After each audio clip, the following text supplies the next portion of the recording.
Welcome back, everybody, to Deep Dive Zone, a Sonic review series for fans of all shapes and sizes. I'm your host, Devin, joined as always by my co-hosts, Lauren and Bruce. And guys, it has been 2 years since we were last reading Archie Sonic comics. Minus I 1 week. know. It's good to be back. It's like Yep. being back with a mildly abusive friend.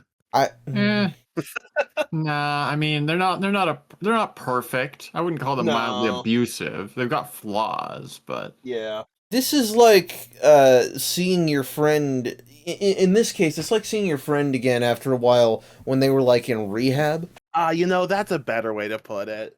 Because they're in a Yeah. better place now. true. Well, that makes it sound like they died, but They're Yes. a better place mentally. yeah, but so they've been in rehab for 2 years. This episode's going up on April 12th, 2026. We finished number 160 on April 21st, 2024. God damn. Wow. But entering the adventure era was kind of an omen for something we knew was going to be challenging and inconsistent. Yeah. This time around, the Sonic games have worked themselves into a rut in the mid to late 2000s, but the comics kind of flourished during this period. These are the ones that I read in middle and high school, and really the Flynn era is what I fell in love with. It's not perfect. Boy, is it not perfect, but it is a lot better. So yeah, today we are starting with Sonic the Hedgehog number 161. And, oh yeah, we left off in the middle of a story last time. Yeah. Bit of Yeah, a weird I remember place that. for a 2-year break, but what can I say? That's how the pacing worked out. But look at this it's cover. okay. It's okay because Scourge shows up and then we don't care. We just leave and then we come back later on our own time. We ain't getting held up by this loser. Although I do actually like him. I like him because he's a loser. You will be very happy then with how these comics use it. Look at this cover. You know, the personality. He's literally stepping on Sonic and Shadow. It's great, even if they're still drawing the eyes wrong. Yeah, whatever. Yeah, that's fine. But yes, our first story here is Birthday Bash Part 2, Birthday Boys, Flynn and Yardley. Sonic faces off against Croctobot, but really he faces off against the rejuvenated anti-Sonic, now known as Scourge the Hedgehog. So, yeah, I went back and I reread 160 in preparation for this. I mostly remember it since it was basically the first comic of this era I read anyway. I remembered it pretty well, Sure. but, yeah, Scourge, he got green powers. Yeah, he's moldy. Don't say that. They got jelly of Knuckles. They're like, I want to do that. Yeah. Well, he is overloaded on chaos energy, so No, he it is does- kind of a Greckles. Yeah, comparing him to Gruckles does a- make sense. It's would that be a Gonic? A Gronic? Gonic the Hedgehog. Oh Yeah. my god. So even just here on this first page, though, we get dual narration from Sonic and Scourge as they get ready to fight, and it's kind of a neat little parallel. And God, Penders could never, yeah, Well, because we shit on Evil Sonic plenty, but he really did fuck all. yeah.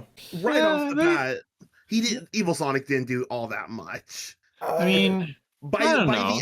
the end of his usage, he was basically just committing petty crimes on Mobius. yeah, Evil I don't know. Antoine I did mean, more. there are some questionable moments. That's true. Evil Antoine kind of was better than Evil Sonic. That's very true. Yeah. But Patch sort of had more to them. I mean, I like Evil Sonic for how simple and petty they are. Honestly, I had no problems. I have no problems with this either, though. I mean, yeah, giving them a slick new design to make them stand out a little bit more. No problem with that. Yeah. He's Yeah, not no, exactly. Well, Yeah. that's what I was saying. Is like Flynn. I think we said this with the ending of our last Archie episode. But Flynn is starting off his run by taking what was an interesting concept but executed poorly, and immediately doing something interesting with it. Yeah, let's not get too deep in the weeds here, but you will be happy with how this era goes. So we start with basically a bit of non-action because Sonic just bursts out laughing at how funny Croctobot is. Because Croctobot is so stupid, but I love him. I forgot about Croctobot. I remembered Evil Sonic, but I forgot about Croctobot. Same. But Yeah, you never forget Croctobot because Croctobot doesn't forget you. That's for sure. I love Croctobot even indignantly saying, "Hey, I'm terrifying." I love that it remembers that both of these robots got beaten by Tails. Yep. Yeah, I like that Tails is actually taking this super seriously. They're like using it as a moment to really show their stuff, while Sonic is like just laughing Sonic on the cannot ground. take Yeah. this seriously. Yeah. Scourge, meanwhile, uses his newfound strength from Master Emerald to beat the crap out of Locke. Heck yeah. Yeah, based. I mean, yes, we'll learn to hate Locke a little less under Ian's pen, but I'm sure. we'll hate him in a way that feels better, I guess is the way I would say. Fair. But yeah, looks bad for them. Fiona tries to stop Bark and Bean from running away because they were here last time. But it's interesting because Bean asks if Fiona wants to come with them because of the good old days, which is an implication of some things that I don't think have been fully explained yet. No, they have not. All right. Okay, yeah, because here I was just like, did I forget something? I mean, I forgot Fiona was dating Sonic. I probably forgot that I hadn't forgotten Elizabeth that, Bean and Bark. unfortunately. No, as far as I'm aware, this has not been explained. We get some kind of explanation later this episode, though. Yeah, I think as far as last time went, the only thing we knew about Fiona's backstory was that she was in that prison camp with Mighty or whatever, and that Sonic failed to save her or notice her. Yeah.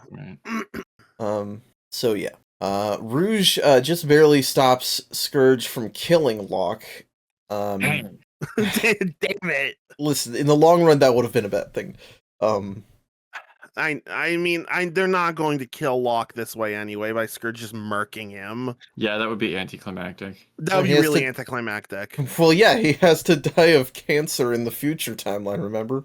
Oh, I forgot. Right. Their death is predestined. You're right. Yeah, my brain was thinking, doesn't he die of cancer? I was like, I swear I've read that somewhere. Then I remembered, oh right, no, that's the future timeline. Anyway, they chaos control out of the Master Emerald Chamber and into Sonic's fight. Now we get another faker. Yeah. Yeah, that's great. Well, and particularly, I like how Sonic and Scourge are all getting into the trash talk, and Shadow's just standing there like, what the fuck is this bullshit? Sonic is mad at Scourge for beating up Locke and says he likes Locke. This is our reminder that Sonic doesn't know him very well. True. Yeah, loser Sonic moment, that. Yeah, I think I even read that and was like, have they interacted much at all? Not really. I didn't think so. The trash talk is interrupted by Croctobot grabbing all of them and being really upset at being ignored. Even again, another moment I love from Croctobot. He complains that Shadow's not helping him, and then says he's going to tattletale to Robotnik. Yeah, I forgot Shadow was even working with Robotnik technically at this point. Yeah, he's working for Robotnik right now, but he does still help Scourge and Sonic kill Croctobot. Yeah, they call a temporary truce to just beat him into scrap metal. Also, I think him shouting "I still function" is a Transformers reference. Yes, I believe so. Okay. And I really love how this beatdown is rendered with just these blurs just becoming lines of speed as they just saw blade through it. Yeah. So yeah, dynamic. It's great. And I like the Sonic fight. I like the bottom panel of them just in shadow with just their eye colors, which I actually didn't notice this when I was initially reading it. Scourge's colors were inverted. His eyes are now blue and his fur is green. They were still blue because they never turned green. Yeah, but yeah. Oh yeah, he didn't have the run around with a super emerald on your back. Right. Story. That's true, but I guess now they're inverted from modern Sonic, which I feel like was probably done on purpose. Oh, I'm sure. Yeah, so it's funny because Sonic is like, hey, that was pretty cool, and Scourge immediately punches him in the back. He gets in a couple of good hits, actually. Yeah. It's very odd, actually, because they start fighting and they all the way around Freedom HQ dome. And then Who is Shadow jumping in to hit? Is he jumping to hit Sonic or Scourge here? That's a good question. I guess it maybe would be both? Scourge. Shadow is not trying to fight Sonic today. I don't know. No. Yeah. So I assume he's trying to hit Scourge to break up the fight. Maybe. Yeah, I think everyone is like annoyed that Scourge just showed up here because everyone proceeds to then just dogpile Scourge. It's great. Yeah, I mean, Tails gets a good head punch in, and before Scourge starts choking him. Yeah. So yeah, everybody goes after Scourge. Rouge takes a swing at Fiona and then just runs out of there with him. Yep. And she says, "Chaos control us away." And he's like, "I don't have a Chaos Emerald." And they're like, "Shoot." So they just run. I mean, he's still, in theory, as fast as Sonic. You don't really need the Chaos Emerald. You can just run, Rouge. It's fine. Yeah. Yes, they do. So they're out. Battle's over. And Rotor's like, "Damn, we set up Freedom HQ like this. We were gonna make, a really good base for defending things. We didn't have anything yet." And then Sonic's like, "No, actually, it's good because the whole It did point its of job this, perfectly. the whole point of this is to stop having the city get attacked, and it did." Yeah. Yeah, it did its job perfectly. And hey, look at this good cast shot. Yeah. We're the freedom fighters, he says. Get the fuck out of that shot, Elias. You're not a freedom fighter. Yeah, he's freedom fighter adjacent. No, he's not. He's the king. Freedom fighter adjacent. Are those mutually exclusive? Yeah, I don't think those are necessarily mutually exclusive. I mean, we'll even see him do some fighting in this episode. And fuck, I guess in one of the future stories they count King Sonic as a freedom fighter. I mean, no there's reason not why you even can't include there's not even Elias. series precedent on my side. Damn, that's pretty cringe. Anyway, Rouge and Scourge fall through a warp ring, and waiting for them on the other side is Dr. Finitivus. Already again, Ian over here being like, "Yeah, let's pull in another one of the more interesting villains that was barely utilized." Yeah, they've done nothing so far. Yeah, so like, Well, cool. technically it's I wanna because he see hasn't him been a more. villain yet. He has Sure, done he was something, not which was that he held down the Dark Legion That's leadership true. in the Siege of Angel That's Island. true. You knew That's he was true. gonna be a villain because he Well, was the fucking most look evil at looking him. motherfucker ever. Fucking look at him. Of course he's gonna be a villain. Yeah. But I guess even when he wasn't a villain, he still wasn't particularly interesting. No, Yeah, he he was kind of just in the background. Yeah, he was mildly interesting. It was his design did a lot of carrying. yeah. Sure. Well, that was a lot of production Sure, yeah. wackiness. Yeah. Anyway, but it's another good one. It's like, let's do something interesting with a mildly interesting character. But he says that something big is coming, and they're gonna get to fuck up Sonic. So yeah, and man, I forgot how short stories can be when there's two of them in an issue. I forgot that sometimes you have two stories in one issue. Yeah, because none of the Sonic X comics did, and maybe they should have, because a lot of those stories did Maybe? not need to be full issues long. I don't know if that would have helped, but that's a different conversation. Yeah, Yes. that's another issue. So our other story in this issue is the second half of Sonic Rush, written and drawn by Tanya Del Rio, wherein Blaze escapes from containment and attacks Sonic. What is her deal? It's really not explained in these comics. Not really. I think relating this to Sonic Rush in any way beyond Blazes here is kind of I don't agree with it. I think It's not even related. It really isn't. It's really Blaze just is the only connection. I would say more than anything, it's like, the last one was on the same issue that Flynn started on, and obviously Flynn did not write or draw, well, obviously he didn't draw it, but he didn't write this, he and didn't none of the write it, regular yeah. artists drew this. I bet that this was probably done before, the big direction shift in these comics, because this is That the wouldn't sort of surprise thing, me. this is the sort of way that the adventure era of Archie would adapt a Sonic They game. would quote unquote adapt. They would use it to just throw one like the new character into the universe so they can use them in the future. Yeah. So, yeah, last time Blaze broke out of containment and was mad at Sonic for reasons, and now they fight. Yeah, You sure do fight. they do fight. Sonic almost chokes her, kind of unintentionally. Yes, she's too fast and fiery for Sonic to be effective, so he runs into a big room where they can sort of let loose more, and then he tries to Yeah, he runs in circles to like asphyxiate her. Yeah, it creates a vortex, which now that I think about it, I don't know if that makes any sense. I think that technically works. Maybe my I don't knowledge know. of If physics the like that is a little if the loose. air is moving too strongly, it could be hard to breathe potentially. I don't know. Yeah, and I guess that would be a vortex. So yeah, he does asphyxiate her, and she falls over. He's like, "Oops, better stop before I kill her." Yeah, shit, I don't want to kill this person I just met. Yeah.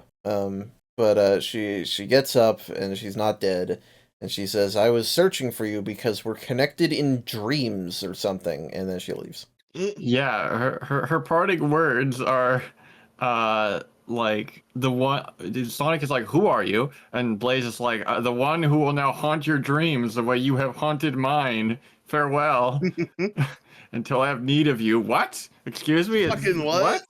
Also, that's not true. That doesn't happen. I The thing is, I'm racking my brain to think of when Sonic and Blaze has plenty of stuff in this series. Sure. The amount that she actually interacts with Sonic is very low. Interesting. That's kind of strange. Yeah. But you know, the old guard has to give way to the new somewhere, and that's yeah. Yep. Anywho, so that's 161, and boy, can you feel the contrast between the old style of writing and the new. So. Yeah. Yeah. We do get some sick art of Scourge and Finitivus on the data file pages. Yeah. But, yeah, I don't know. Let's move along. Sonic number 162, it's Darkest Storm time, and I didn't read this as a kid because I wanted to get to only issues with Yardley on the art, even though Fry does not do a bad job with these. No. And it's got one of those triptych covers. Yeah, I think the art in these issues looks pretty good. Yeah. I want to know, by the way, on this first one, Amy is on this cover, but she's not in the issue. Yeah, I as soon as I realized, oh wait, okay, these 3 issues kind of have one cover. That I mean, if you plan it better, you can get away from that, but that's somewhat understandable. Sure. I mean, yeah, I don't think she's in any of these issues. Oh, I don't. Well, then okay, then that's a big goof. Never mind. Yeah. Well, we've had. I swear, these comics have done that before. Oh, I'm sure. We will not be done with like obvious bait covers for a while. Yeah. Well, this isn't really that anyway. It's no, not this really isn't. bait. Almost all the characters here are actually in the story. Yep. And I've definitely seen bait villains on covers before, and this is not it. Yep, but Mogul, Tails and Sally, and the Ancient Walkers are all definitely factors in this story. Uh-huh. Mm-hmm. So, yep.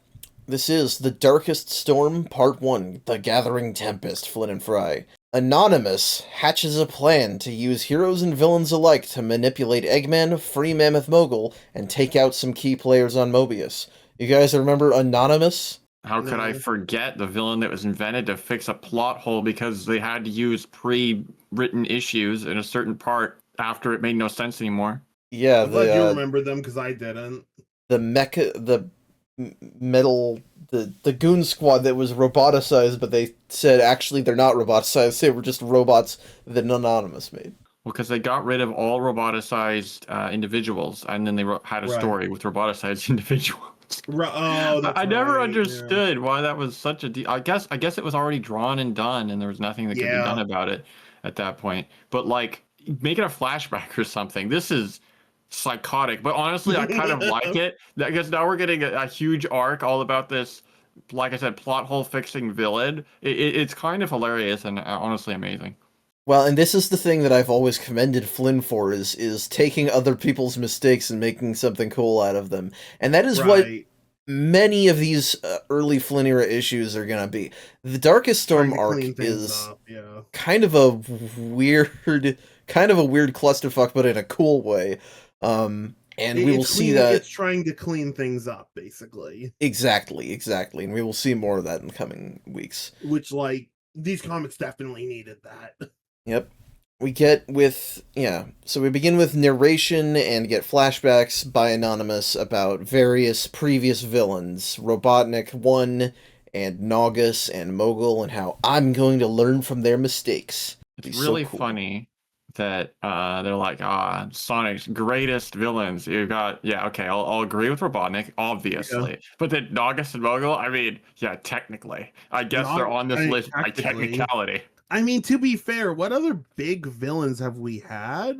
That's the problem. There's like none. So you have to pick these two losers. I mean, I don't hate them. They're both funny, but they're not really that threatening. Powers. I hate to use the term power scaling, but from a pure power scaling aspect, they are definitely the other two of Sonic's biggest villains. Well, so it's not that they haven't done things or that they weren't big villains. It's just that they were disappointing as, in terms of the writing. Yeah.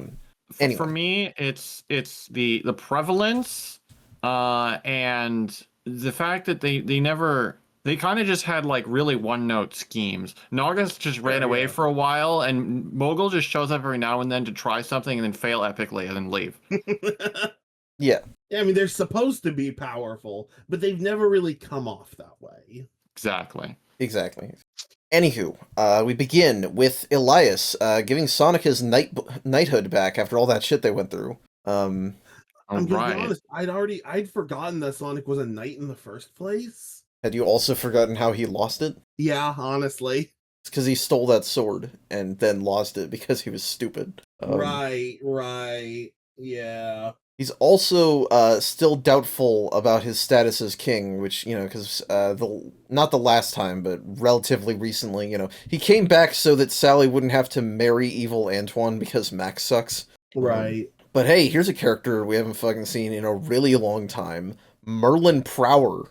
Yeah. Not only is he arriving, he's here to talk to Tails, which previously he was Tails' lock and would just, never see him. Yeah, he would be observing Tails. I'm glad that Tails actually gets to have some family since his parents are on a different planet. Yeah. Yeah. He wants to see Elias as well about the ancient walkers, something's going on with them, and they have to keep Mogul contained after the whole Titan Tails thing. Yeah, that's right. Oh my gosh. What's this guy's name? Sir Connery? Sir Connery is also here. Yep. I wouldn't have bothered mentioning them if their presence wasn't somewhat relevant later. Sure, yeah. Yep, and Sir Connery is a character that appeared exactly once during Knuckles' quest for the sword way back. Yeah, I was a little surprised to see him again, but he's got a mustache now. Mm-hmm. I'm gonna be honest, I didn't realize that the mustache was new. Yeah. I also just noticed that his ears are covered by his chainmail, which is very strange to me. Yeah. Anywho, so yeah, he explains all that stuff I just said, and then we got to Eggman, who is being gross and creepy because Fry is drawing him. Is that a Fry thing? Okay. He always draws his mouth full of the maximum amount of spit. Well, he's so excited right now. I could believe if he's excited to the point where he's foaming at the mouth. Yeah. I mean, they're getting the egg vineyard set up with the life-draining grapes. Yeah. Yeah, it's really funny because we read through the Sonic X comics and I very much got used to that version of Eggman, but then we came here and I'm like, that's right, I forgot that yes, Archie Eggman is very much not that at all. Yeah. X Eggman is the epitome of cartoonishly evil. Archie Eggman is cruel evil. Yeah. Gleefully evil. Case in point, he is working on getting access to the Zone of Silence. Boy, I forgot about that. It's the same. And all of his captured Mobians and the egg grapes, he wants to use them as basically a shield from the insanity waves that are in that zone. Because he wants to basically use all of it as energy and filter it through dudes. I like that. Insane. I love it. Yeah, I like that Mecha is isn't there an easier way to do this? And Eggman's like, yes, but it wouldn't be as fun. Exactly, it wouldn't be as fun. Yeah. What a he also terrible recaps. Man. What's that? I said, what a terrible man. Yeah. He also recaps all that weird stuff with the Mecha Goon Squad and the Nanite City, and he's like, "Hey Adam, figure out who Anonymous is." Also, the Arachnus kids are in this story. They're heading his way. Remember them? Yeah, I do. I sort of did, yeah.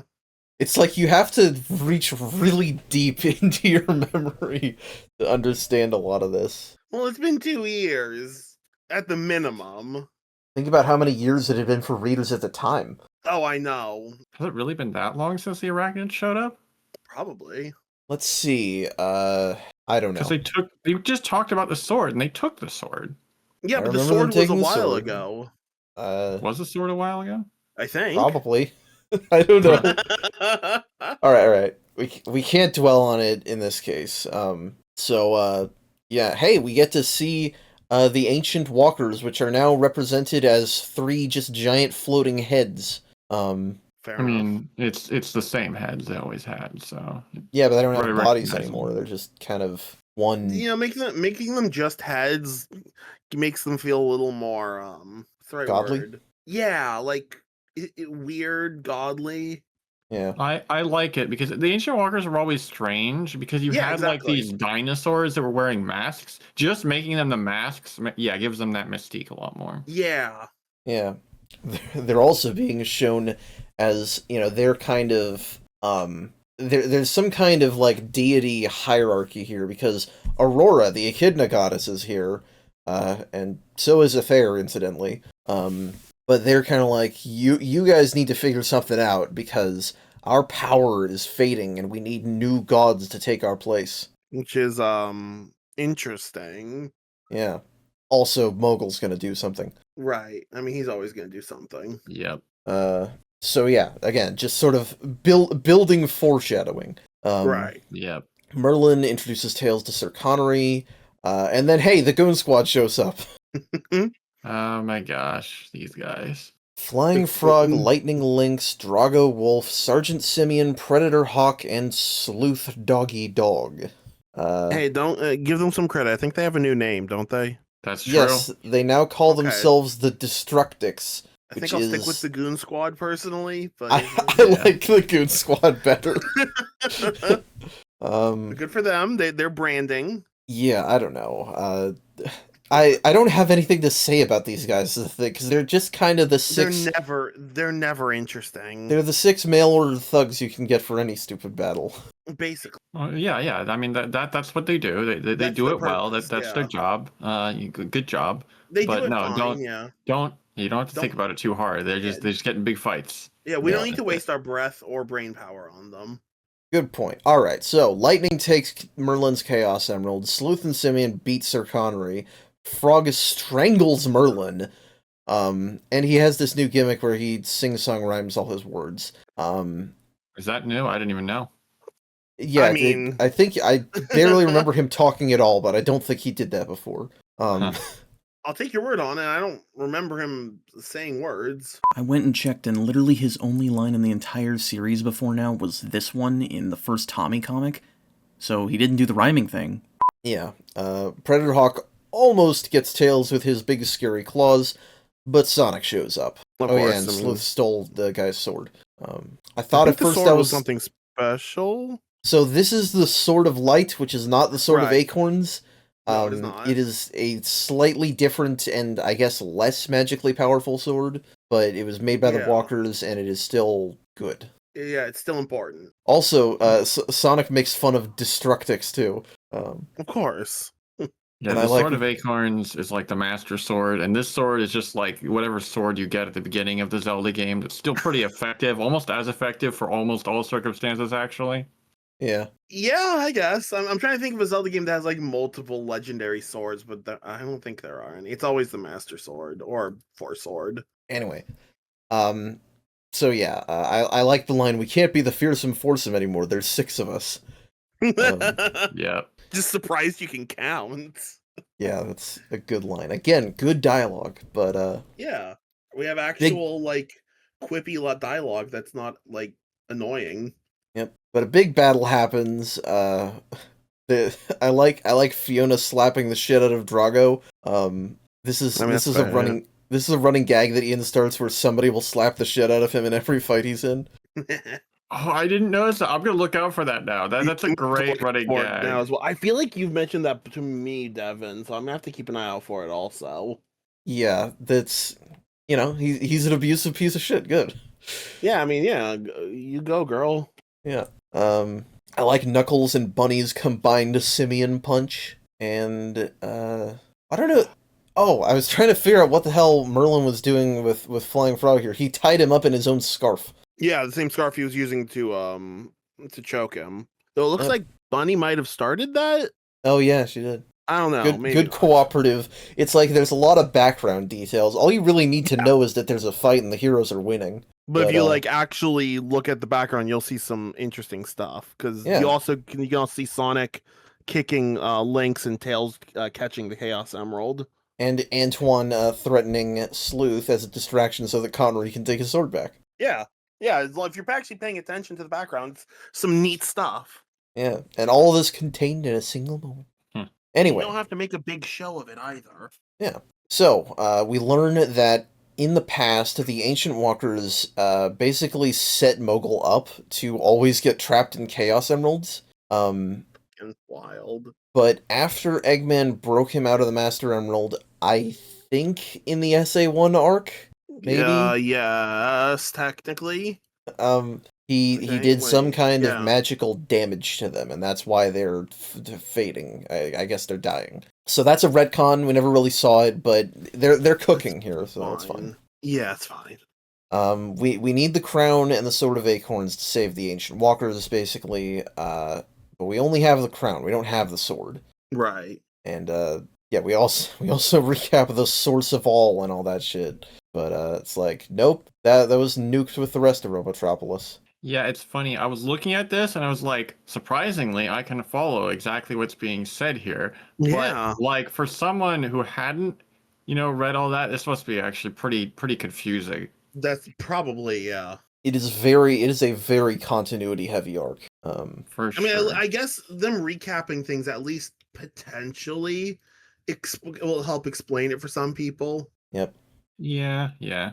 But so we have the crown and now the sword, which means looks like we're on another fetch quest for the Arachnus kids who currently have it, right? Wrong! No. The Arachnus kids invade Eggman's base on Anonymous's orders, and they use the energy from the egg grapes to power up the sword. Interesting. Which then, cool as shit panel, by the way. Oh, yeah. But this leads to the sword ripping a hole through dimensions and blasting right through the Ancient Walkers. They're fucking dead! Damn. For some reason, I was thinking, like, there's no way we're actually just gonna kill off the walkers. You kill off characters in the Sonic comics now. Yeah. Yeah, I hope you're keeping your eyes open. Yeah, this is crazy. It makes sense though. Sure. This death at least, I'm like, okay, I can see that. Like you were talking about like, oh, you have all these different gods and stuff, and so like the Ancient Walkers, it kind of makes sense. So they're like, oh, we had, well, when you were talking about the recap, they were talking about how like Mogul was destined to basically do everything that happened, and the Ancient Walkers couldn't really interfere. They could just do like a few things here and there. So it was their time sort of to disappear at this point, was the way I interpreted this. Yeah. I can see that, yeah. But well, now we're going off script. You kill a god, and that means that, hey, Mammoth Mogul, fully powered, bursts directly out of Merlin's Chaos Emerald. Singular. And, yeah, that's funny. Everyone's like, all right, well, okay, I think we have a plan to keep Mogul trapped, and Mogul's like, no, hello, I am here. I'm here. Yep. And yeah, it's a good cliffhanger. Yeah. But as with before, we have two stories in this issue, which is why our second story, Ties That Bind, it's a Snively story. Flynn and Oh my Yardley. gosh. When his uncle Eggman pays a visit, Colin Kintober Jr., Snively Robotnik, comes full circle, but not without a single lingering thread.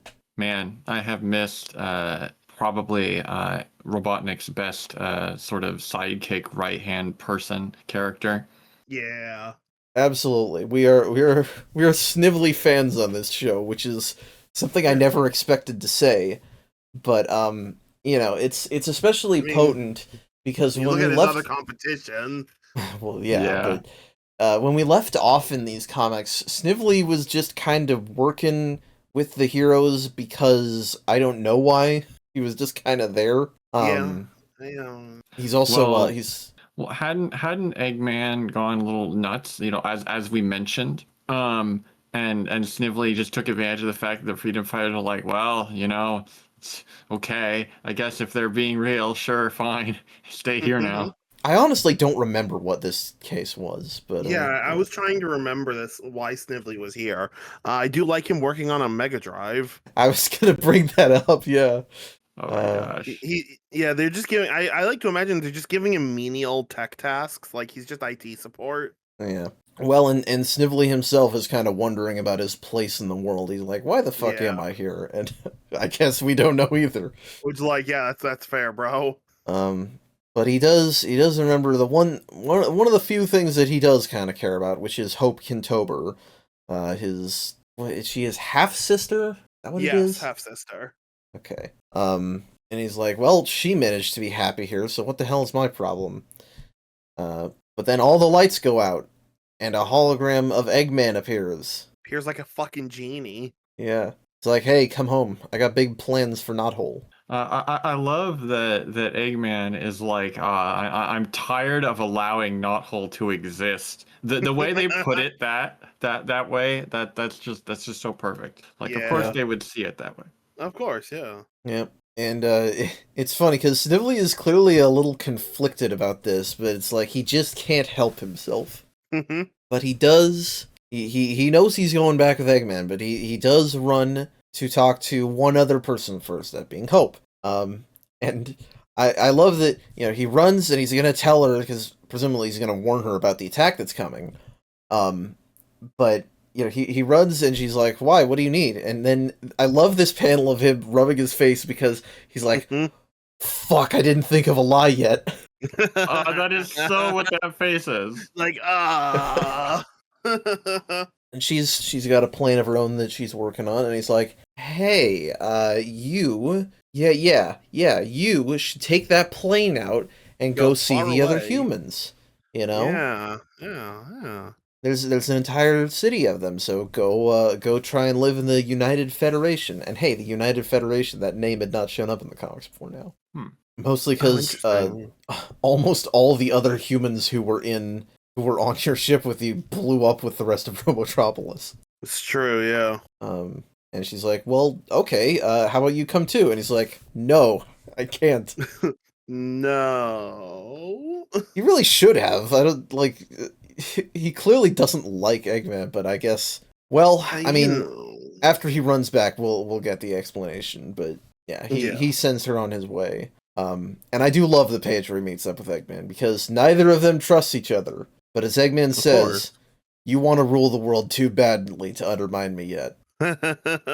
Yeah, so honestly, I didn't go back and check, and maybe if I did, it would make more sense. But yeah, I think sort of it felt like the jig was up. It felt like they'd gone too long. Like I think Snively didn't quite feel comfortable in the situation, but when Eggman is like, nah, it's fine. We'll just take over the world together. It'll be groovy. And then Snively's like, okay, yeah, sure. Yeah. And I also like that I love the lack of trust, but they're doing it anyway. It's so good. Because they both want to rule the world, so why not work together to get to that? And then you can just kill each other. Exactly. Yeah. Also, I love Snively's new Eggman-esque outfit. Yes, he's got an Eggman Empire jacket on the final page. I didn't think he had that previously. I was pretty sure.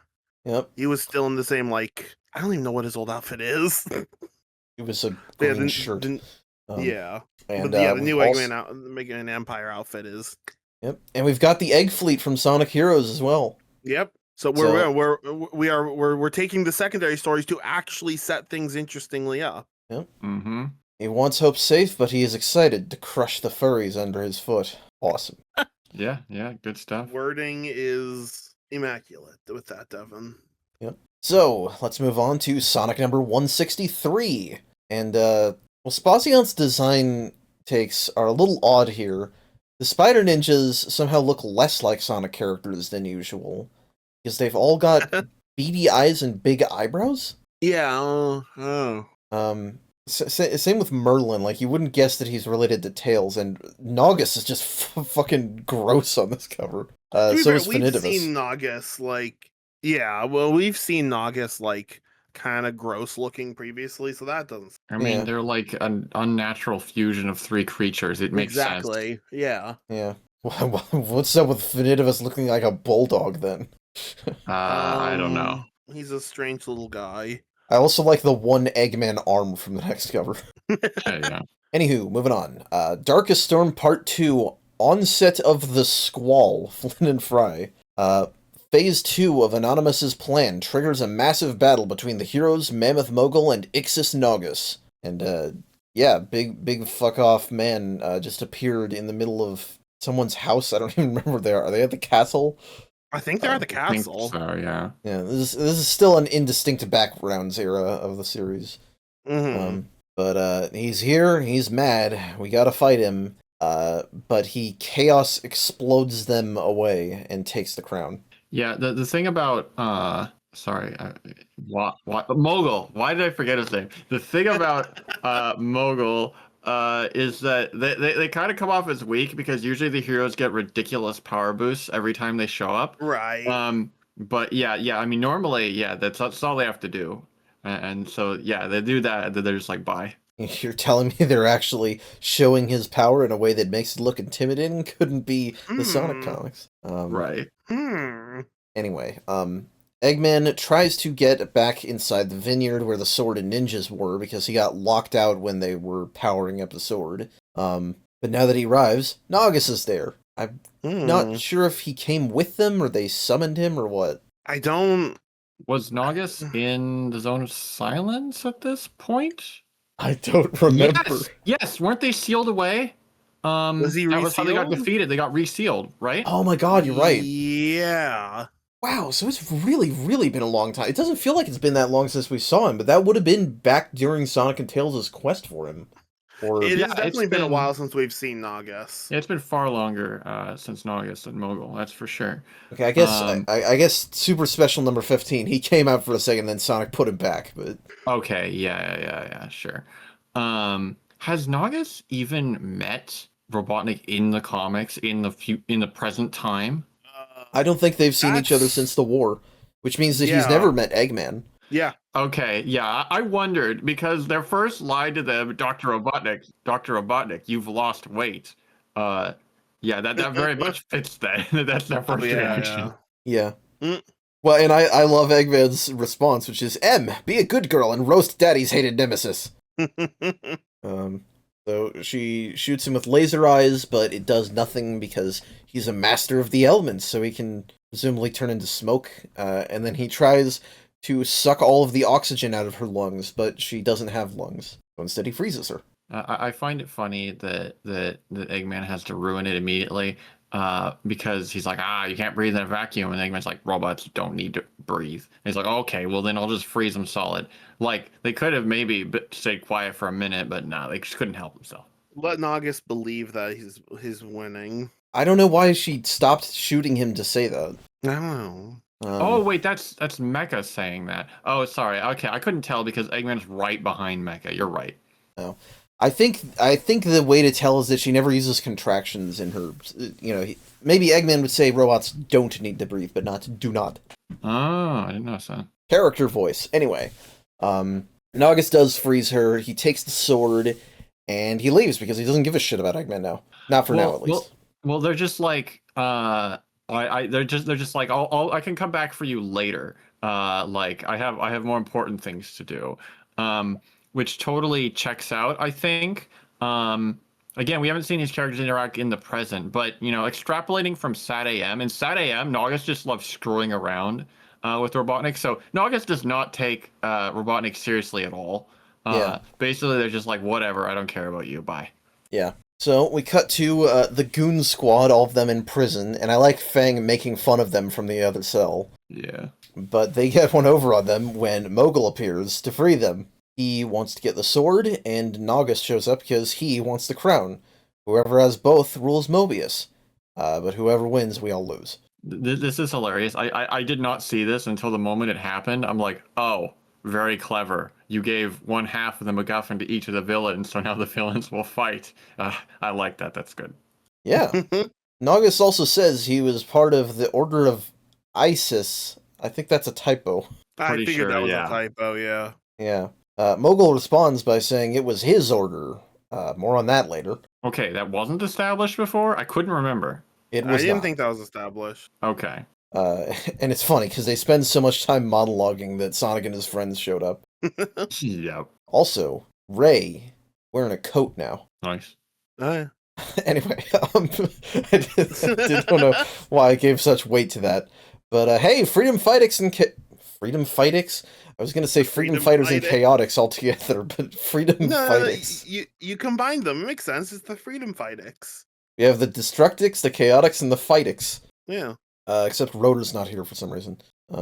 We have a one-page cutaway from all that to establish that Knack can just squeeze through bars and leave. That's great. I love it. Could have done that the whole time. Knack is a slippery little fella.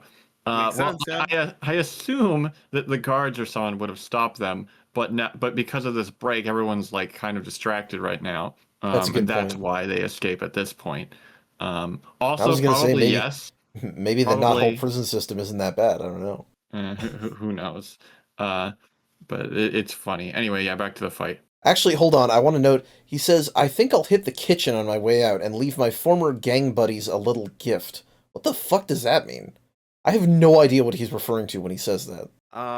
Yeah, I don't know. That's an odd one. Because A, he'll leave his former gang buddies a gift, so he's going to Knothole's prison kitchen for something that the Destructics are not there for? And a little gift. Is that a bomb? What? Is he gonna poop in the salad? I don't get it. That's what I was just thinking. Shit in the sink. I don't know. I'm not sure that's ever followed up on, but anyway. Big battle page. In fact, there is so much going on, it's a little hard to follow. Yeah, there's a lot going on here. From top to bottom, Tails and Ray attacking Predator Hawk, Mogul blasting Connery and Merlin with magic at the same time as Nagus is swinging the sword at him, which I think he's also blocking. Yeah. With his cane. Yeah, okay. Okay, so Nagus is blasting Merlin, that's what it is. He's blasting Merlin with one hand, attacking Mogul with the other. Mighty is attacking Simeon. Vector is beating up Flying Frog. SBO and Lynx are going at it, which is a nice little bit of foreshadowing for a later comic, actually. Interesting, okay. Bunny has like one arm wrapped around Simeon, so I guess she's holding off one of his arms while Mighty takes the other. Actually, he's holding Mighty's head, I'm just now seeing. Yeah. Sleuth is grabbing Sally by the arm, while I think that's one of the ninjas that Antoine is fighting, as Sonic and Knuckles are beating up more of them. Elias is fighting one as well, with teeny tiny little daggers. Like, they're holding the whatever that ninja tool is, but he's got a teeny tiny little dagger. That's weird. That's odd, yeah. Yeah. And then Fiona is making Drago eat shit again. So good battle page, but I had to describe all of it like that. So, cut back to Eggman. He is upset that all of that just happened. But Adam says the vineyard will be operational again, even if all the grapes are empty now. Which means the guys in there just got juiced. Yeah, they're gone. Which, damn. Rip Bimmy. Damn, rip Bimmy is fucking dead. Damn. He also says that Anonymous and Mecha are responsible. Even has a video clip showing her colluding with a mysterious silhouette to let the spiders in. Interesting. Okay. Yeah. This is kind of pretty stupid.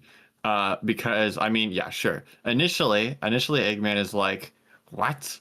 How dare you betray me?" And then Mecha's like, "What are you talking about? No, I would never betray you. That didn't happen." And then Eggman is like, "Well, why don't you just self-destruct?" And then Mecha's like, "Well, no, please." And they're like, "Do it, yes." And then she does. So, okay, that should be your pretty good proof that they didn't betray you. Right? The fact that they would then blow themselves up or melt themselves, I guess. You got to make it really dramatic and have that synthetic skull right there. Yeah, she was always a Terminator homage. Yeah. Oh, Yeah. yeah. I see. Yeah. That's fair. But then on top of that, Eggman is like, no, no, no, no. Now delete all backups and completely destroy the corpse. Just erase them entirely. Okay. But like, you're really putting a lot of weight on Adam here as opposed to Mecha. I don't understand why you would trust one of those way more than the other. And like I said, it should be proof of their innocence, the fact that they actually willingly self-destructed. But no, they're just gone. Just goodbye, Still goodbye, thinking- Becca, bye. Well, yeah.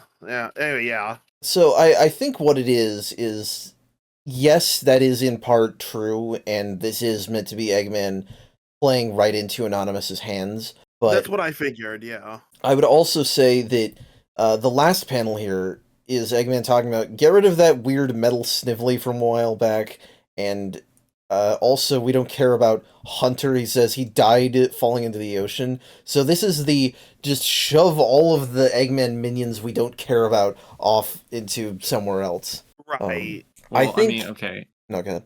Well, so Hunter was like a weird one-off thing. That's fine. The Metal Snively was again just covering something.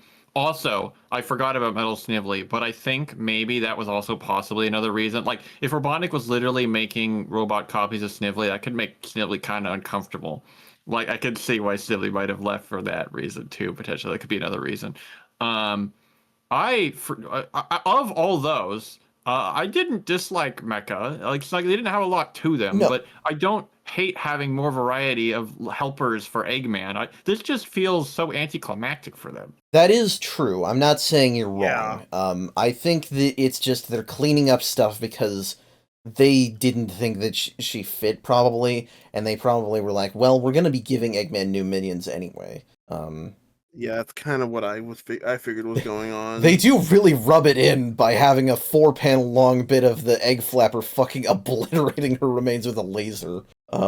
It's like, okay, I can see what this comic is doing now. Like, you get rid of the ancient walkers, that's fine. I think kind of fits that. But then this is really sloppy by comparison, and there's only gonna be more. Yeah, it's a little odd. So Adam tells Eggman about the ongoing battle, and he gets an idea, but we don't see it yet. So, Naugus is on the back foot with Mogul, and Merlin mentions he's way out of his league. So, I guess we're actually establishing one villain as objectively more powerful than the other. Okay, but you do it by making like this really silly silhouette of Mogul with these big eyes. It just looks ridiculous. Yeah, that looks so silly. Yeah. Merlin orders Connery to try getting the sword or the crown from either of them, but Mogul just throws them into the sky, where Sonic and Knuckles have to then catch them. I like Sonic saying, "Would you mind not dying? Tails is fond of having a family again." Naugus, he just can't believe all this, but Mogul does a big exposition dump about the Order of Ixis, which we are now saying he started the Order of Ixis. Okay, yeah, so that wasn't established before, I suppose. Yeah, it wasn't. Yeah. It makes sense, though. I can see that totally. I mean, he's an immortal old chaos wizard, so it's fine. Yeah, Sure, no. yeah. I believe this was already shown to us, but I love that all of this started because he was driven out of his rule of the planet by Moby the caveman. Yeah, that's a redraw of a frame from, I think, Mogul's first story. I love it because was that a Gallagher story or maybe De Cesare or something? Like, it's such a minor weird detail, but I like it. Yeah, it's great. Yeah, but the Order of Ixis was taken down by the Knights of Albion, the echidnas who left Angel Island. Talk about a sloppy cleanup job. There's still 2 left. Whatever, they're echidnas, so of course that happened. Yeah. But this actually convinces Naugus to stand down, which is, I don't know if I agree with that, because I guess if Mogul is here revealing that he started basically, I don't know, because I think of Naugus as someone.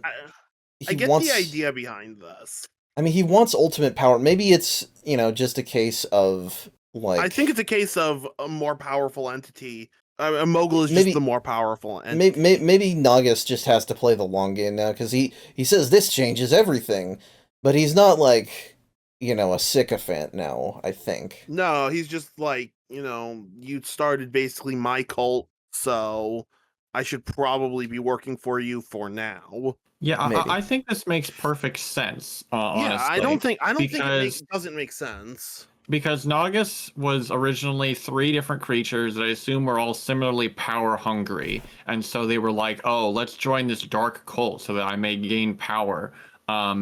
And then they get fused, and the order dies off, and so they're just like, "Well, all right, I guess I just got to gain power in any way I can to take over the world and all that."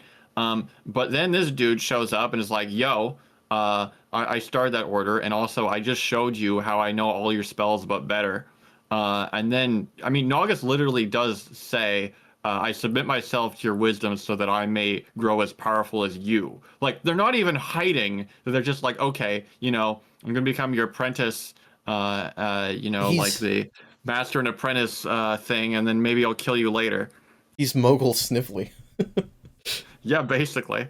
Except a little less pathetic when comparing them, I guess. Sure. Yeah. So the heroes regroup, the villains regroup, and Nagus hands over the sword. That's bad. Yeah. So now Mogul is really, really, really powerful. Uh-huh. And he has the spiders and the goon squad on his side. I don't know what the fuck this face Sleuth is making is. It's a war cry. I guess. Or something, I don't know. So, all thanks to Anonymous. It's going to be interesting to see how they clean that up. Especially without it feeling a little bit rushed, because there's once again a second story. You probably could have kept these separate, but hey, it's Sonic Riders. I'm assuming some of these second stories are going to be mandated from the edit from high up somewhere, because new game coming out, we have to advertise it. Yeah, SEGA probably ordered it. But yeah, Sonic Riders, Flynn and Yardley. Eggman captures a lone delinquent named Jet the Hawk racing through his city, but makes an ally when he discovers the Extreme Gear hoverboard he's riding can match Sonic's speed. I do appreciate that one of the first things we see Jet do is eat shit. Yeah, he just runs directly into the hammer robot. I like that throughout the story, Yardley is trying to copy the shading style of the writer's illustrations. I do like that. I do like that a lot. It looks really nice.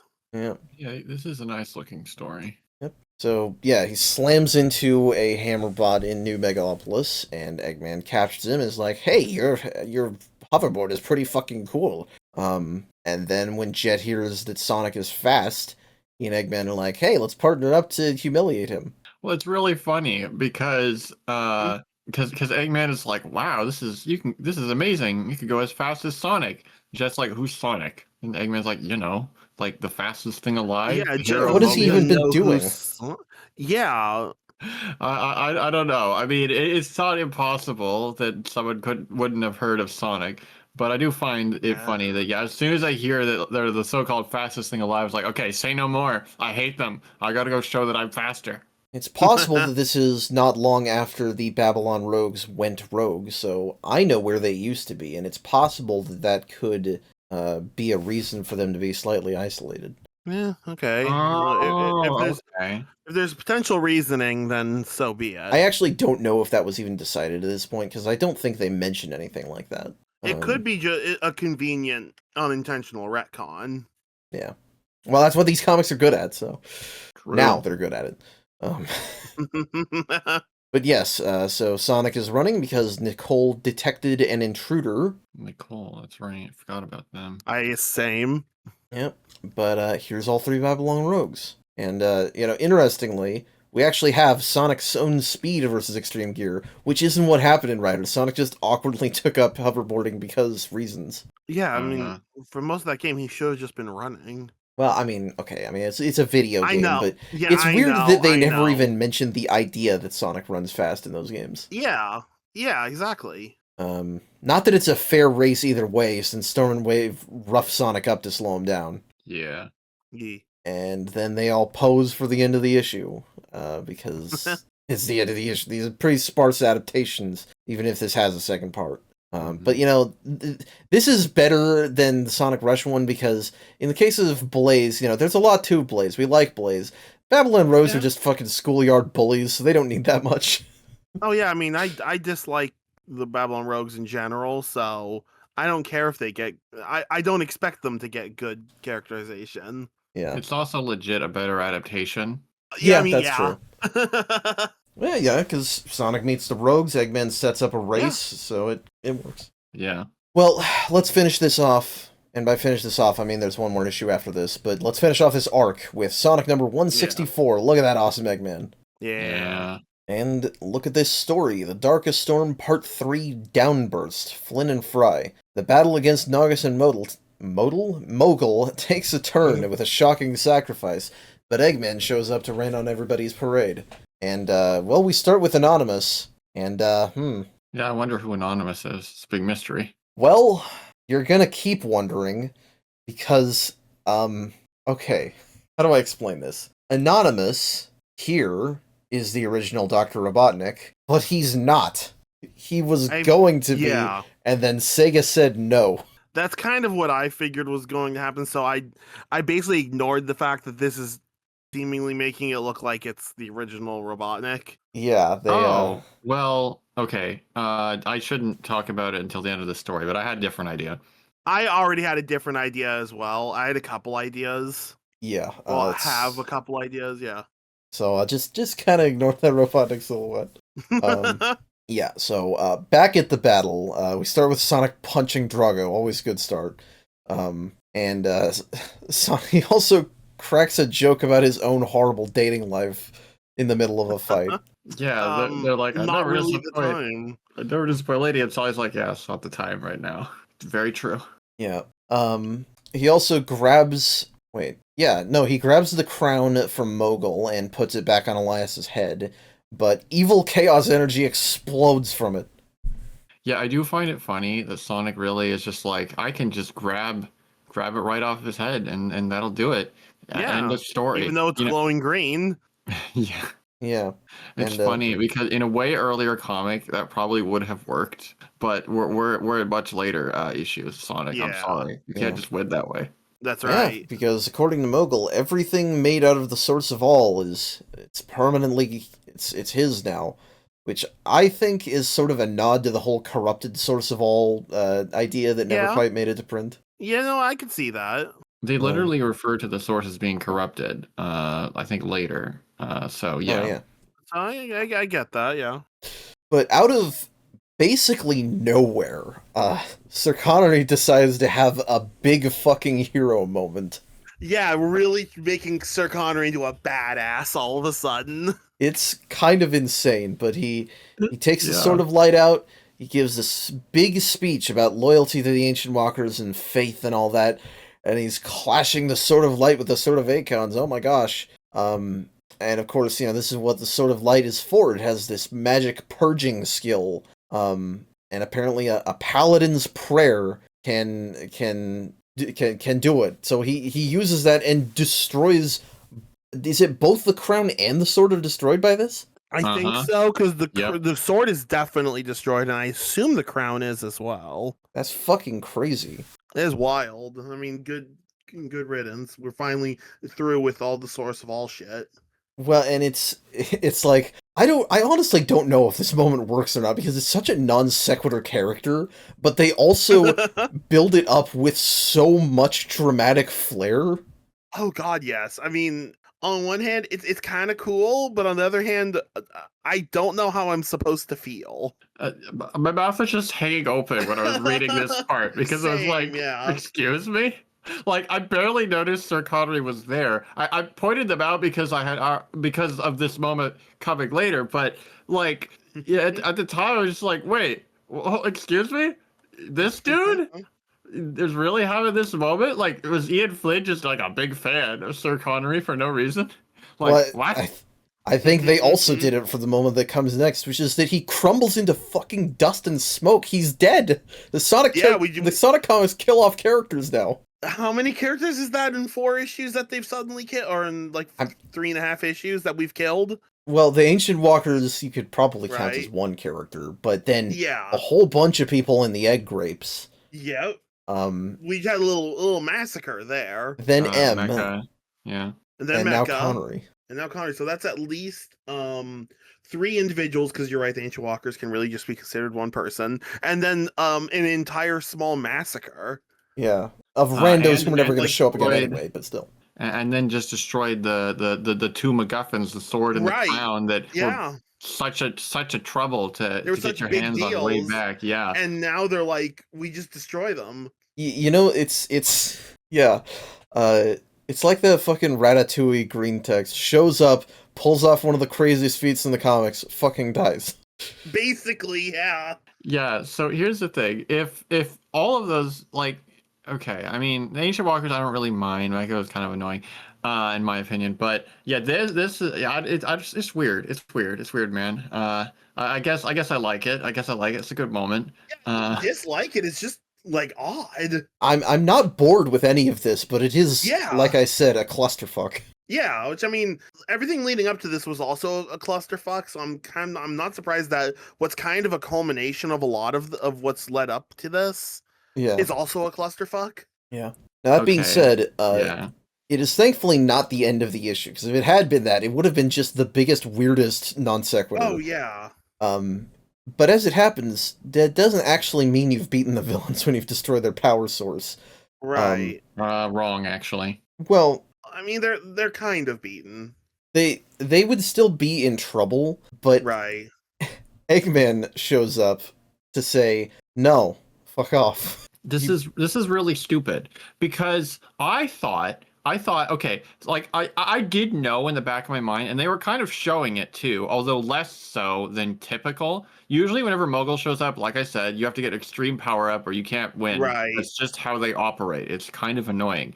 But here I was like, oh, they got around it by just destroying the source of his power, and so Right. now everyone can like fight him normally. That's great. It's gonna be cool. But yeah, then Eggman just like, no, I'll nuke everything. And nah, bro, we gotta have the entire egg fleet show up. Yeah, it's really weird, and yes, you're not wrong, Lauren, but it's also the heroes definitely feel like this is a weird anticlimax, and they say that. Does it make it better? Yeah, I I mean, don't know. So from a writing standpoint, or from like an in-universe standpoint, to me, this seems more like this is Eggman both dealing with two of his biggest rivals, and biggest quote unquote rivals, and also a big show force to the freedom fighters. Definitely that's part of it, but yeah, it's weird. And the villains are not like destroyed by this. Like Mogul casts a No. shield, and even the Destructics are not going to be like dead. But No, we're not Yeah. going to kill characters like them yet.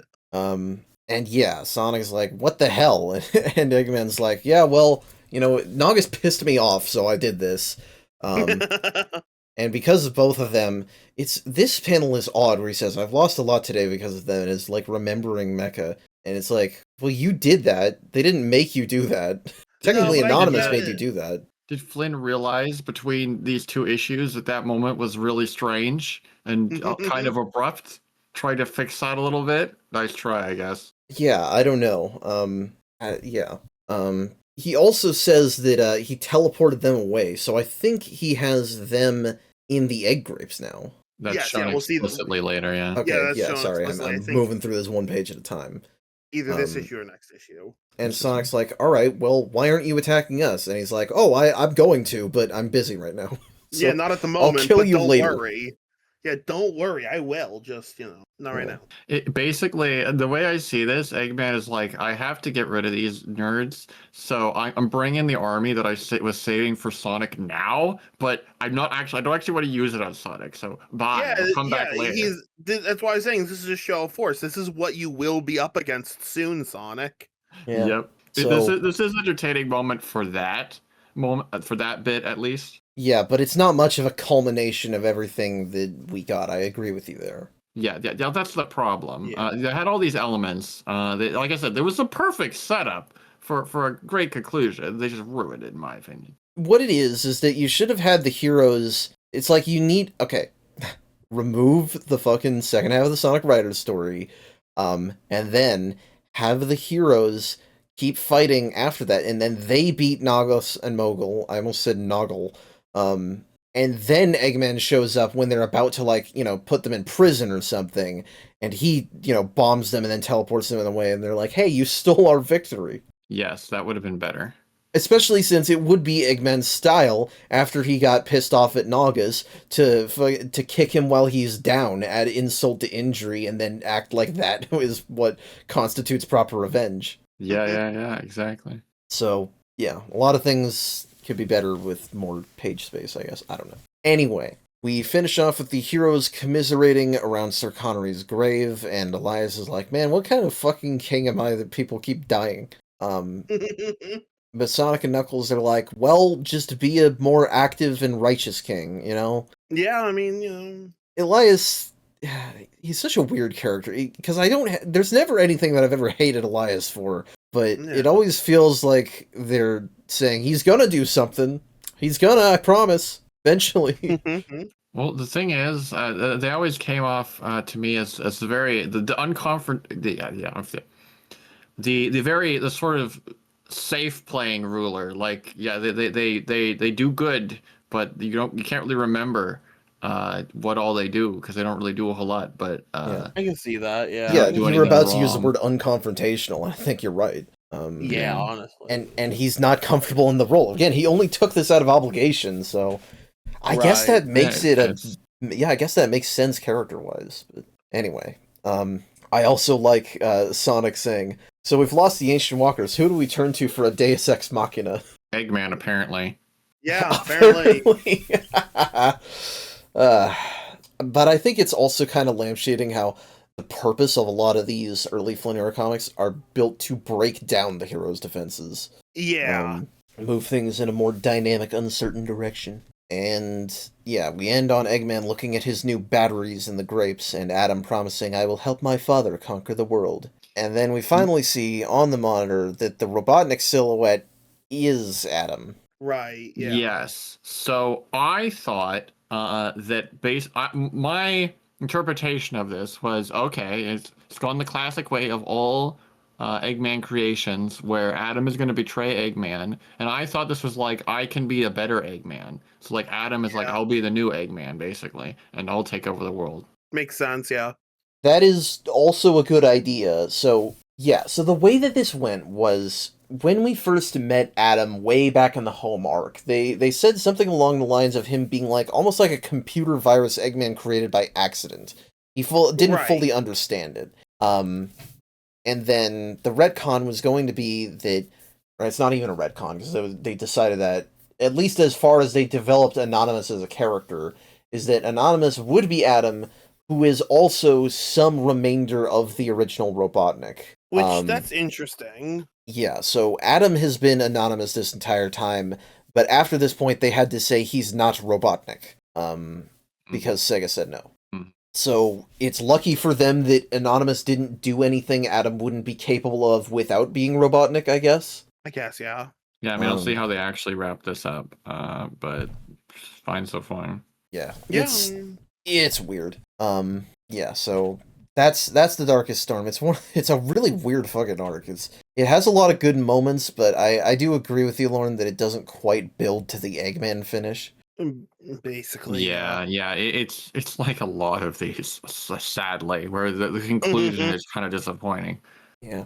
Well, and it's also part of it is also that it's not meant for that. This is a big cleanup arc. You know, lots of things change, but it's not quite about anything. It's not really Elias's story, even though we end on him. It's not really Mogul or Naugus' story, even though they're the villains. I guess you could say it's Anonymous' story, but he's not really a character unto himself until he's revealed to be Adam, and even then, he's not the person that he says he is. Right. And it's only later that Adam really feels like he has a motivation anyway. It's probably not Sir Connery's story, though most people have no idea who the hell he is.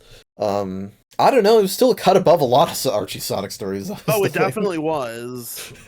Yeah, I'm trying to think about what are actually the takeaways of this. I was just kind of fun. I didn't really think about it deeply. Yeah, I mean, the start of it, they were talking about it like it was another sort of prophesied moment, because they're talking about like, oh, Mogul's gonna break free and all that. And then because you need the sword and the crown, that's how Naugus got pulled into it and everything. But then it didn't go the way people expected. I think it's almost like normal because so many of the annoying stories we've had before is like, oh, everyone, you got to have the chosen hero and all that, and that's there's the certain way you have to do it to save the day, and basically in this story that didn't work. So sometimes victory isn't the way you expected it to be, but got to move forward, I guess. It's all about defying the prophecy, I suppose. Yeah. So yeah, it's a weird story. It's definitely a weird first impression for this. I do think it'll get better, but yeah, I don't know. It's okay. It's a cleanup story, and it's good at cleaning up, I suppose. I will say, if you're gonna clean things up, at least make it flashy, and they do that. Yes, indeed. Let's get through this other part of Sonic Riders. Flynn and Yardley. Following his defeat at the hands of the Babylon Rogues, Sonic asks his friends for help with the bullies. Luckily, Tails has just the invention in mind to show them who's boss. Yeah, we started with Sonic coming back to, I assume Freedom HQ? Yeah, this is Freedom HQ. Yeah. And he's all beat up. And he tells Tails and Knuckles what happened. And I like that Knuckles and Tails, they try to cheer Sonic up, but also tease him a little bit. And Sonic is, distraught to admit they were really fast. They're like, hey, it's all right, Sonic. You can't always be the fastest. Anyway, let's go get him. Exactly. Yeah. And Tails just conveniently has extreme gear of his own. This is very convenient, but the stated explanation is fine enough. Tails is like, oh yeah, I made these so he could keep up with you on missions. Okay, yeah, makes sense. Okay, that's fair enough. Yeah. And honestly, that is my favorite thing about this story, because from here on out, sometimes on missions, you will see people using extreme gear to keep up with Sonic. Which makes sense. Okay. Oh, that is great. I thought this was going to be a throwaway thing, but that's good continuity. I like that. Mm-hmm. And yeah, it is definitely convenient that he made those, but also Tails would do this, so it's fine. Yeah. Yeah. Yeah, and the keeping up with Sonic, it's just one of those why didn't we think of this before moments. I wish they did that in IDW. I haven't read their writer's arc though, so anyway. They take the boards out the next day to challenge the rogues, and the bullies get bullied, pretty much. Yep. Good. It's nice flashy action, but I don't have anything special to say about it. And we end on a go play the game cliffhanger, which is not fair enough, I guess. It's not really what happens in the story, but thankfully, the writer's story is just we race and then there's a big floating island and that's it. Yeah. Yeah, a little annoying, but you can kind of just assume that they beat him, and then the Babylon Rogues went home basically. It's not as much of it's not as incoherent as the Sonic Rush one, so for sure. Anywho, let's finish off tonight with Sonic number 165. Rouge is being arrested for illegal possession of fat titties. She actually came to them. This story is called Leak. Flynn and Yardley, where Rouge the Bat breaks from her alliance with Scourge and Dr. Finibus to give the heroes some information.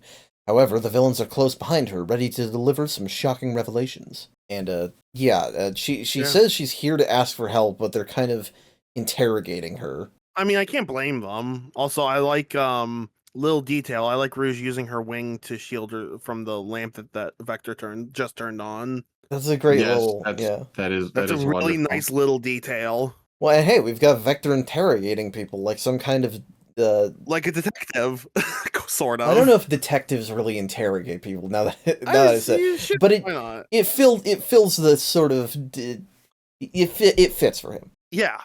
In fact, this is pretty much like, main continuity Vector. Like, all of the stuff we saw with him doing the horrible rap talk is basically just gone forever now. Good. Yeah. Yeah. Anyway, she says that she's innocent, but Vector's like, well, Fiona told us you were shady. And now we get a little bit of that, which is that Fiona, actually that is, sorry, I'm summarizing a lot of pages in a small amount of words. Yeah, I mean, she was here for help because she's worried about what the villains might do. And then Vector's like, yeah, Fiona told us you were shady, and we get a flashback to that, and then we get Fiona telling us about what her life was like before she was with the Freedom Fighters, which is that After being fucking left in a prison camp and escaping on her own, she was basically forced into a life of crime. Yeah. Right. She was forced into a life of crime, and then Rouge was way better at being a criminal. Also, hi, Nicolette. Yeah. Okay. Sorry. Minor aside here. As I've been taking notes on these, the number of first evers has been replaced by the number of never agains. And I'm gonna do my best not to reveal any of them. This one I don't feel so bad. This is the only time that Nicolette appears in the Flynn era. That's kind of what I figured. She was barely in the other one anyway, and she was completely redundant, so it's fine. Yeah, we only saw her a few times. Yeah. It was even that many, actually. It was a couple times, but who cares? Yeah, I knew it wasn't that many. Anywho, Finidivus had Rouge and Scourge break the Goon Squad out of the Egg Vineyard. Yeah, But he what was- the heck? Okay, so you threw all the villains in the grapes, and now the villains are just Immediately, out of the grapes again. Okay. Yeah, Also, apparently Mogul and Naugus just left of their own accord. cool. Yeah. So that would have been like an actually interesting thing to keep around for a while. It is But we really weird now that you're saying Yeah. it. Like, you could have had Yeah. the heroes take them captive, and then you have Scourge and Finidivus and Rouge break them out of Knothole's prison at that point. Yeah. Mm. Yeah. Huh, that is weird. I never even thought about that. Anyway, he was also... This is another continuity cleanup moment. He was also accessing the nuclear bunker from The Good, the Bad, and the Unknown. And it's like, oh, there's a lot of nukes there. And Rouge is like, yeah, I didn't want him using those, so I fucked up the missiles and escaped. All right. Cool. And Why also, not? Ivan Kintober, the guy that Isaac the Gold Gamma was working for, he's dead. Isaac wasn't doing shit. Cool. All right. Yeah, this is funny because like you could have just never mentioned this again, but you had to mention it just to be like, I got rid of the nukes, and yeah, they're dead. The guy is dead, and the robot's deactivated. Good. Yeah. Okay. We're getting more cases of we need to messily fix issues that are still around. This is This is more sloppy for sure. this Yeah, is which the landlord hastily repainting your wall. kind of ripping the wall, going over the light switch. yeah, exactly. I don't blame Flynn for any of this though. Like he was given a lot of shit and is like being like, okay, here's how we fix it before we can move on to more interesting stuff. Yeah, I mean, they told him to do all this. That was part of his Right. job, so Yeah. burn Clean through as shit many of up. those in quick succession as possible. Yeah, clean shit up and then we can go on from there. Yeah, because it's funny, because right after that, now here the actual part of the story starts. We had a bunch of exposition, and then Fiona still feels bad about, like, airing her dirty laundry, and Sonic's like, come on, nobody cares. Although the speech bubbles are accidentally swapped here, I want to note. Okay. Yeah, I thought that was the case because the speech bubbles seemed like they were not. You forgave right. Bunny and the others for mistaking Scourge for you is a thing that Fiona should be saying, but it's coming out of Sonic. Right. Yeah, I saw that and was confused at first before I figured they must be swapped or something. Yeah. Or maybe I'm just dumb. So, very sloppy. That one's not Ian or Yardley's fault. That would be No, that's the who's the fucking typesetter. letterer? Or letterist. Jay Workman. You made a mistake, Jay Workman. Damn you, son of a bitch. It's not the first time I've seen this mistake in these. No, Okay. it definitely is. It's not a big deal. It's not a big deal. No, I mean you can figure it out pretty quick. Here's what is a big deal. Sleuth is here with a gun pointed at Tails' head. Oh my gosh. God damn. And also, the more important thing, which is that Scourge is here, except that's not the more important thing, because he's literally just a distraction so that Sleuth can talk to Fiona. Yep. Yep. Which is to say, he basically blackmails her. He's basically saying, oh, you told them about your past, but you didn't tell them everything. Mm-hmm. And he's like, I will reveal the dark secrets unless you give me the warp ring that Rouge stole from Finidivus to get here. But don't worry, because Scourge is going to blab about it anyway. Yeah, they could never help himself.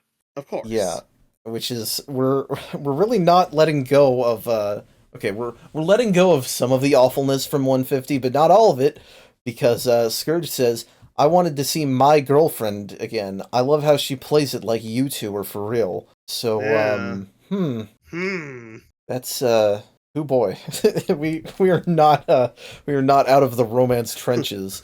We are not unpacking exactly what that means right this second. Yeah. But it's funny because, she cuts him off because she says, yeah, I did give the fucking warp ring to Sleuth, and now we're going. So go home, assholes. I do like this moment when Sonic is like, okay, I'll go get it, and runs away, and then Scourge gets thrown off balance by that, which, like, really? You're off your game, man. You should be used to people moving quickly, but okay. Yeah. Well, I like that Sonic's after image is saying hold that thought when his regular self is already moving. I figured that was like, 2 moments in one frame sort of a thing, but yeah. Oh, yeah. It's just, these comics have good visuals now. Yeah, totally. Which does a lot for the storytelling, I must say. It really does. Yep. So Sonic gets the warp ring, and Scourge says a later sweet thing to Fiona. And then she tells Sonic that Scourge was definitely lying, and Sonic says it's cool, but his face does not look like he believes her. Yeah. Although that might be because he and Tails are glaring at each other, because we've still got that thing where Tails is jealous of Sonic Fiona. Really? I didn't know that. Gosh. Do you remember from the first one with Patch, where Tails spotted Sonic and Fiona making out and he yells, I hate you, and then he runs off crying? I thought they resolved that already. I don't think they did. I actually don't remember. I'm pretty sure they haven't. I thought that was already resolved. Yeah, I totally thought this was just Sonic knows that Fiona is lying, but isn't going to bring it up right now. That's what I figured. Yeah, Sonic it doesn't fully believe Fiona. Yeah. Anywho, the Chaotix decide Rouge is not a threat for now, and they walk out of there, but Julie Sue is still there, and she fucking takes a swing at her, and kicks her chair down, and she basically has this, like, jealous fury that Rouge is going to try to steal Knuckles, which is weird because, okay, main canon Rouge, obviously they always play up her and Knuckles a little bit. What's weird is that here in the comics, obviously that was never shown before now, but here in the comics, Rouge, well, she shifts into what I'm going to call Mean Girls mode, because... Well, we'll see, but she confirms these suspicions. She's like, yeah, I'm a homewrecker, who cares? She says. She like gives an evil villain speech about how I'm gonna steal Knuckles from you. That's interesting, because I hadn't gotten the impression, like, that Rouge would have done, this Rouge would have actually done that. Yeah. This is really stupid. First of all, how dare you write this moment? But yeah, as characters, okay, really, this almost works. It's the Julie Sue side of this that doesn't work. Why would they do that? Like, from Rouge's perspective, Rouge just flirts with everyone, like that's a given. And then when Rouge gets attacked like this, I think that Rouge is like, I wasn't going to, but now I'm going to out of she's just being a contrarian. Yeah, exactly. Rouge is going to be a spiteful asshole. So what they needed to do, basically, is just give Julie Sue a reason to think that Rouge would ever do that. Yeah, and then it would have worked. Sure, yeah. But the problem is, Rouge and Knuckles have never interacted in these comics. That's what I thought. Not to mention Rouge and Julie Sue, so... Yeah, so that's why this seems... Very weird, yeah. Yeah. So, yeah. Anyway, who cares about that? The real star of this issue is the backup story. Oh, no. This is Call of Duty, Black Ops Cold War Ghosts. Flynn and Butler, Call of Duty title there. I don't know. Knuckles and Locke have a father-son chat.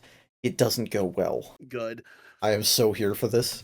Yes, yes. I have to question once again, because I'm pretty sure I questioned this when Rotor had his design changed previously. Why does it look like he aged like a decade? It's the glasses. They look like old man glasses. Yeah, because he wears them so low down on his face. But that's also, like, the way his face is designed. Yeah, you can have... Unless you gave him, like, big, friggin', like... Yeah. Gabe Newell Harry Potter glasses. I don't know why those were my two examples of round glasses, but, anyway, he informs Knuckles that, Locke has given him a video call, or or rather, someone's giving him a video call, but Knuckles knows it's Locke. Yeah, And, he's magic. Well, things are a little tense. Last time these two saw each other was their fight at the end of Return to Angel Island, where Knuckles is like, "I'm not staying home," and Locke blew up at him for quote-unquote betraying his people. Yeah. And he's literally not here for any other reason than to say, "Come back." This is another moment where I'm like, oh, I forgot. These characters are different continuity, right? I'm so used to normal mainline Knuckles that's always like gotta guard Angel Island at all times, thus I forget that that's what I'm supposed to do. But here he's outright like, nah, why bother? There's like a million echidnas. Like, Well, he's also saying, like, he also says, like, all of the issues Angel Island is facing right now really come from Robotnik, so my job should be down here. well, yes, that's true. I just meant he's not being irresponsible either. Right. It's Oh, not yeah. like the guarding isn't being covered by Right. other people. And but Yeah, yes, other you're people can right. handle it. He's like all the problems that I can really make a difference with are here. Exactly. Angel Island is in a bad state. The reconstruction is still being threatened by Eggman's dingoes. The Dark Legion are now caught in a civil war and can't even defend them. Leon Da is leading the Flame Legion, while some other guy is leading the Frost Legion, apparently. And this is weird.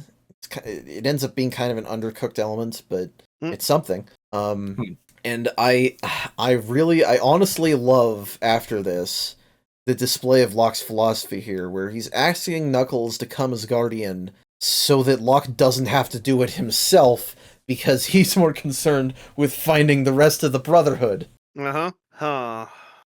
doesn't care about the Dark Legion, he's not helping with the reconstruction, and Knuckles even brings up, hey, Charmy's family, Golden Hive was destroyed, Charmy's family is still missing, although that issue from before definitely made it sound like they were all dead, but apparently they're missing. And now he's treating Knuckles as his tool and the Chaotix as his soldiers. Yep. It is an excellent reframing of everything we hated about his fucking characterization before. Yeah.